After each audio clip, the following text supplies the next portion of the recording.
Okay, Yamaha YZF R125 full service. This video is a representation of how I am going to service my bike. That means that if I make a mess of it, well, that's on me. Likewise, what you do to your bike, well, that's on you. Okay, so with your bike on its side stand, you have to take off some of these right-hand panels here.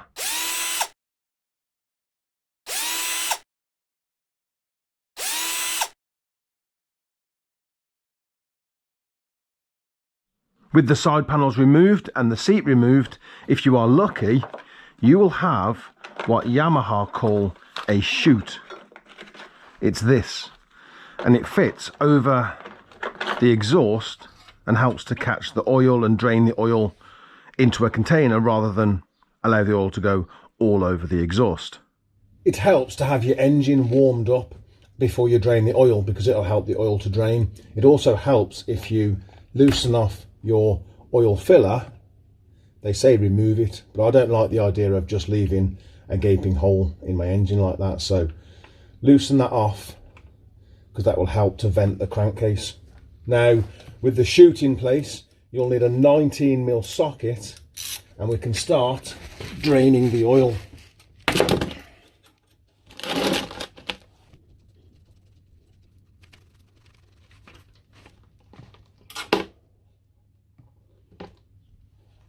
There's a gauze filter that sits on top of here that I've just lost. Straight into my oil. There it is, with its spring. This is what it's meant to look like. Best that you check the gauze filter, make sure that it's still in one piece and that it's not damaged. And also, there's supposed to be a seal that goes on here, which I've just had to fish out from the oil. So don't worry if you do lose it, because you do have to replace it with a new one anyway. So get yourself a new seal on there ready. Make sure that's all ready to go back on. Now, the oil change interval on these bikes is 1800 miles. However, the oil filter is double that. So what you do is you'll have one oil change where you just change the engine oil and the next one where you do the filter. If you're doing the filter, now's the time to do it.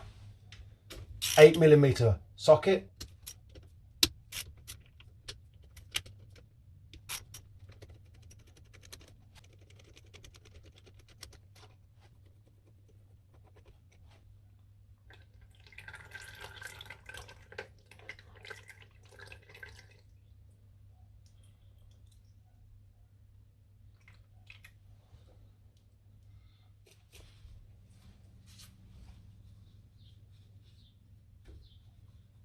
Now at this point, they don't tell you to do this, but I do like to put my bike on its paddock stand at this point, because you will get additional oil draining out of the engine there. And it's because whilst it's on its side stand, of course, it's tilting to the left.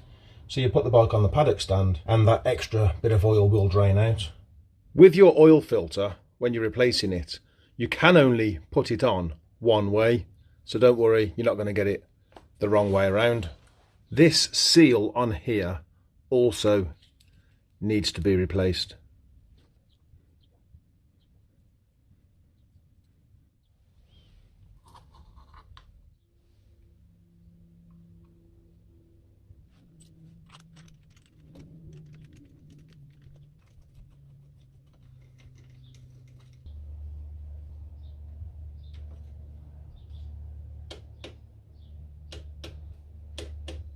It helps with seals like this, these little rubber seals, just to put a little bit of grease over the top of them, because that will just help when you're tightening this up. It won't damage the seal. You will find as you're putting this back in, because of the spring, it's held under tension, so it can be a little bit of a pain to get it in.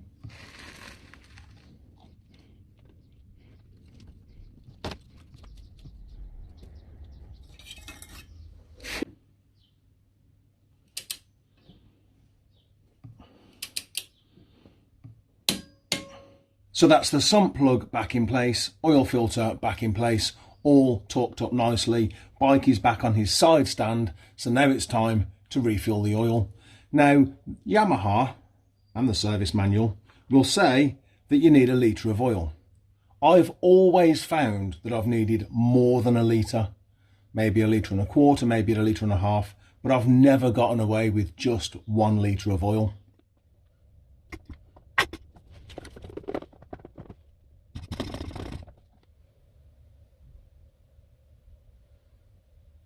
Not even registering.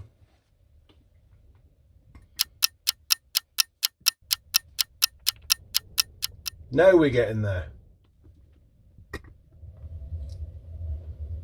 Excellent. That's maximum. And that is a litre and a half, which is what it normally is. Now, these bikes don't have an oil pressure warning light or even an oil pressure switch, but you can still check the oil is flowing as it should by removing a certain bolt. And that's this bolt just here, just above the exhaust header. This is the oil pressure check bolt. And the idea is that you loosen that bolt, start the engine, and then you should see oil flowing out of that bolt hole.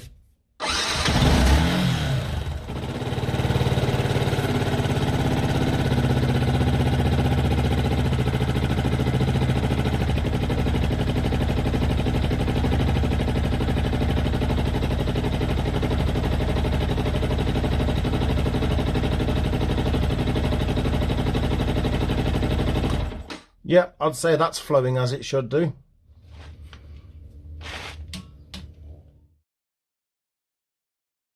Spark plug removal then.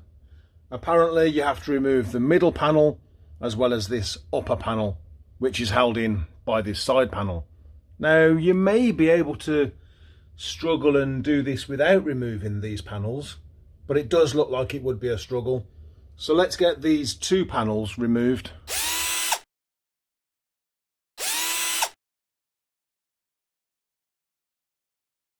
Remove the lead from your spark plug. That should just lift off. There we go.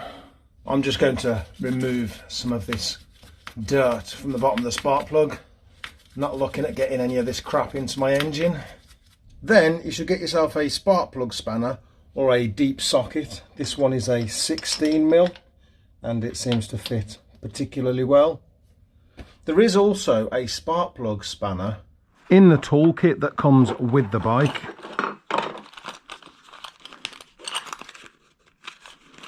I've never used this, but that's what it's for.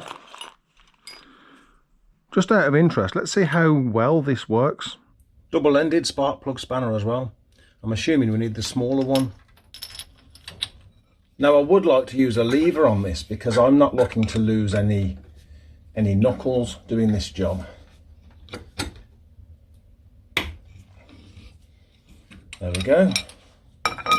So I guess that factory spark plug spanner does work. I guess the only downside of using something like this is that when you put the spark plug, the new one in, how do you torque it? How do you get a torque setting off of something like this?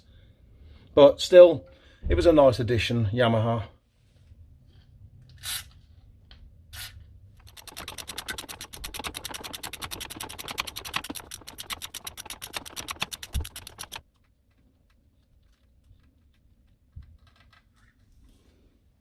Now, if you are also doing your valve clearances, you're going to want to leave your spark plug out until after you've done your valve clearances. It'll make it a lot easier to turn the engine over.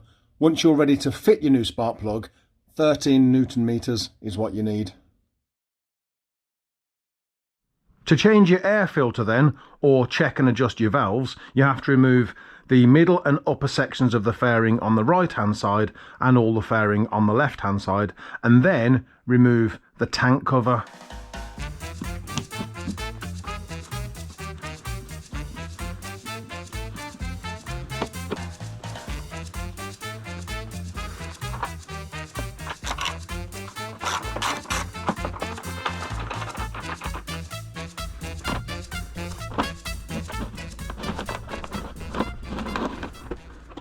And then you're supposed to remove the fuel tank. However, I have done some work underneath this tank before. I did some work on the wiring under the tank, and because all the pipes come down the one side here, I didn't actually remove the tank. I just pivoted it out the way. And so I am wondering, could we get away with just pivoting the tank out of the way? Or do we have to fully remove it? We're going to find out.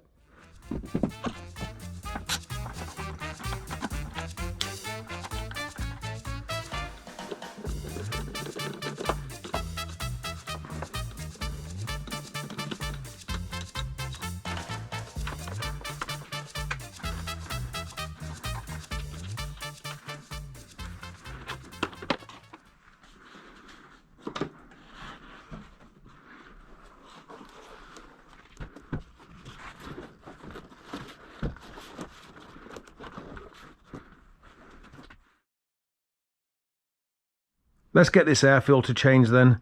These screws, they have got screw heads, but they're also hex heads. So let's see if that helps, because two of them, these ones back here, not the easiest thing to get to.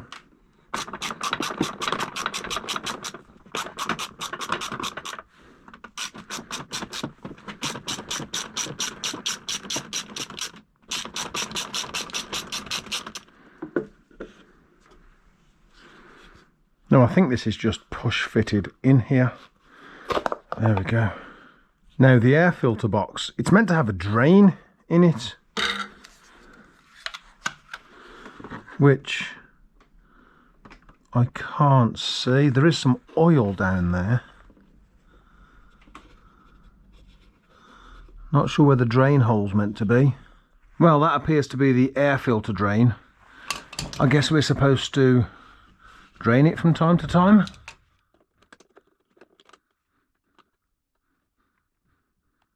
Now you can see the drain just on the side there.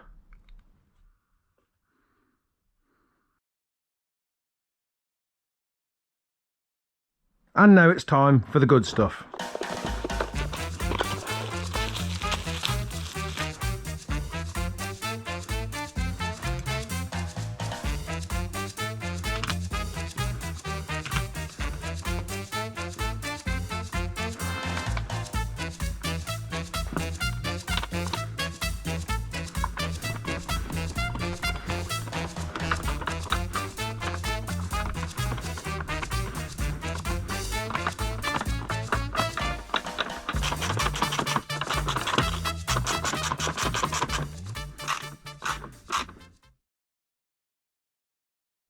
Okay then, valves, valve clearances.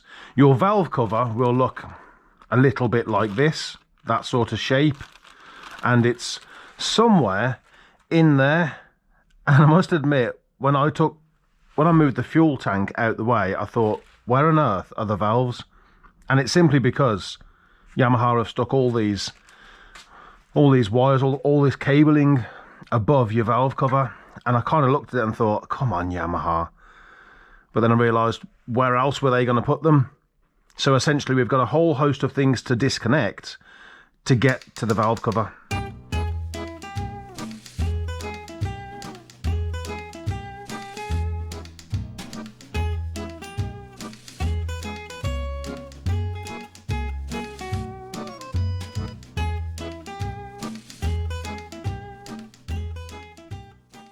Okay, so I have moved the radiator overflow pipe, the coil, and lots of wiring, and you can now see your valve cover.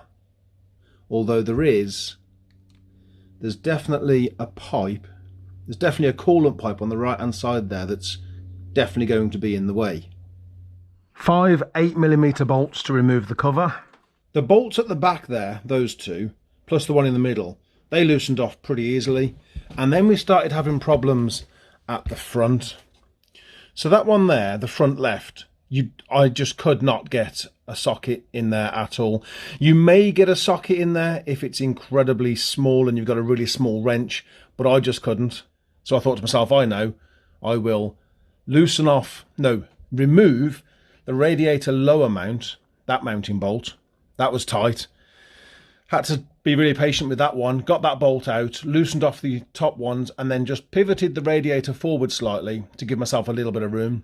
Still couldn't get a socket on it, so I went with a spanner, only at the moment, that bolt is so tight that I'm having to spray a little bit of penetrating fluid in there, loosen it off a little bit more fluid, loosen it off, tighten it up, loosen it off. I'm not looking to snap that. I'm hoping it comes out.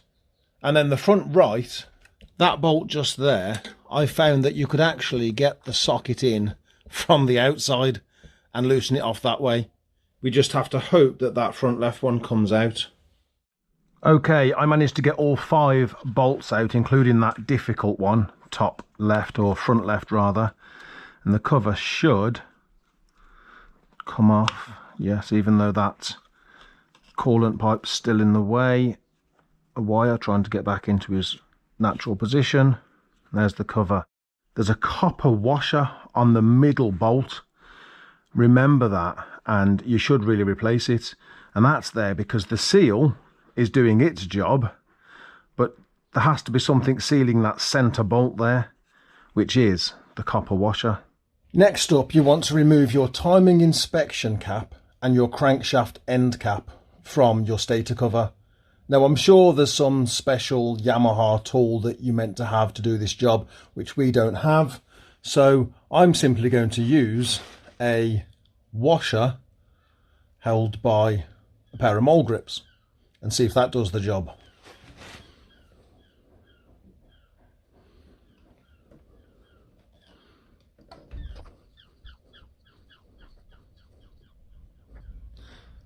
Oh, yeah, I knew there would be seals on these.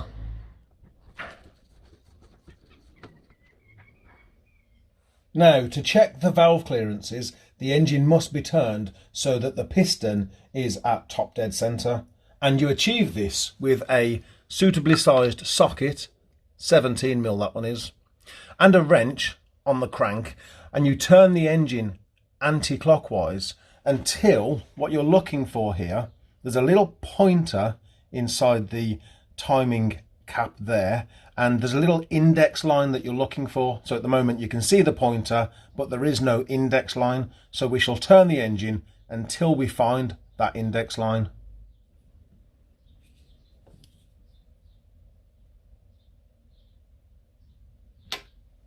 Now what we have here appears to be an index line, but the Haynes manual is very clear in its warning. It says, do not confuse the top dead center index line on the rotor with one of the upright lines on the ignition timing H mark that comes up just before it as you turn the engine. So apparently there's a letter H that appears to be sideways, and that index line there may very well be part of that letter H. So I'm going to continue turning to see what else I find. Yes, that definitely was a sideways letter H, quite wide, and there's the index line we're looking for, just after the letter H. Now your exhaust valves are at the front, your inlet valves are at the back, and the rocker arms there, I can feel some free play in both of them. It's easier to feel it in the exhaust valves than it is in the inlet, but there's definitely some free play there. Now the cam lobes are incredibly difficult to see, but if I just zoom in here, you can actually see that cam lobe there, which confirms that that free play, along with that free play in the rocker arms and that cam lobe being down, we are in the correct position to check the valve clearances. If you're at top dead center and your cam lobes are not pointing down, you need to rotate the engine 360 degrees to get back to top dead center again. Now, to check your valve clearances, you're going to need a set of feeler gauges. I shall put the specification on the screen. To adjust your valve clearances, you're going to need this little square valve spanner, and unfortunately I can't tell you what size this is because it isn't printed on here and it isn't even shown on the packaging that it came in, but I ordered this because it specifically stated it was for this bike.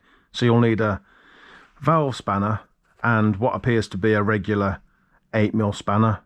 And the idea here is that you insert the feeler gauge in the gap between the rocker arm and the valve stem, and what you should get, if it's the correct gap, if it's the correct valve clearance, you'll get a slight drag. Shouldn't be tight, shouldn't be loose, there should be a slight drag there. And in hindsight, I can't help but feel like it would have been a lot easier if these were 90 degree, because I've got to try and get that in there somehow. So this is how the feeler gauge looks when it's in place, and the idea is that you move the feeler gauge back and forth to check that clearance. So having checked your valve clearances then, you'll know whether any of them need to be adjusted. And to adjust them, it's a very mechanical operation. Spanner loosens off the lock nut, and then you can turn the adjuster. Although I do find when I loosen off the lock nut, it kind of takes the adjuster with it, and they move together.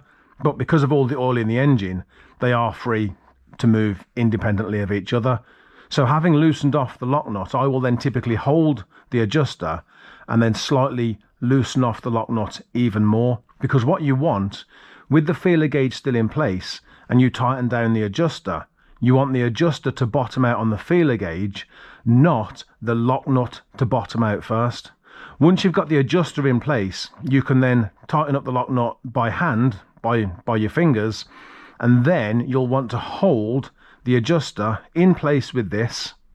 I found it easier to have that upside down. Hold the adjuster in place with your adjuster spanner, and then tighten up your lock nut.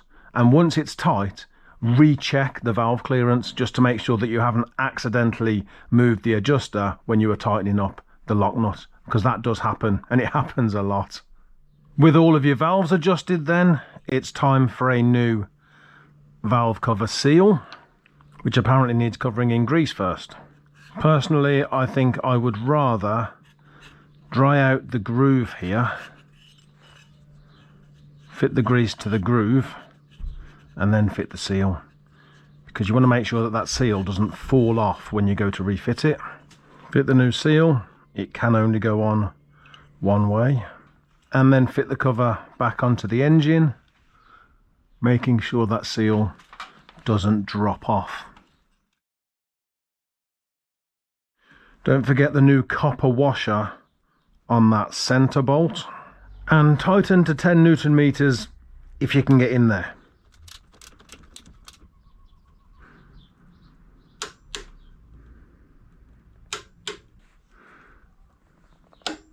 Next up, we fit that new spark plug.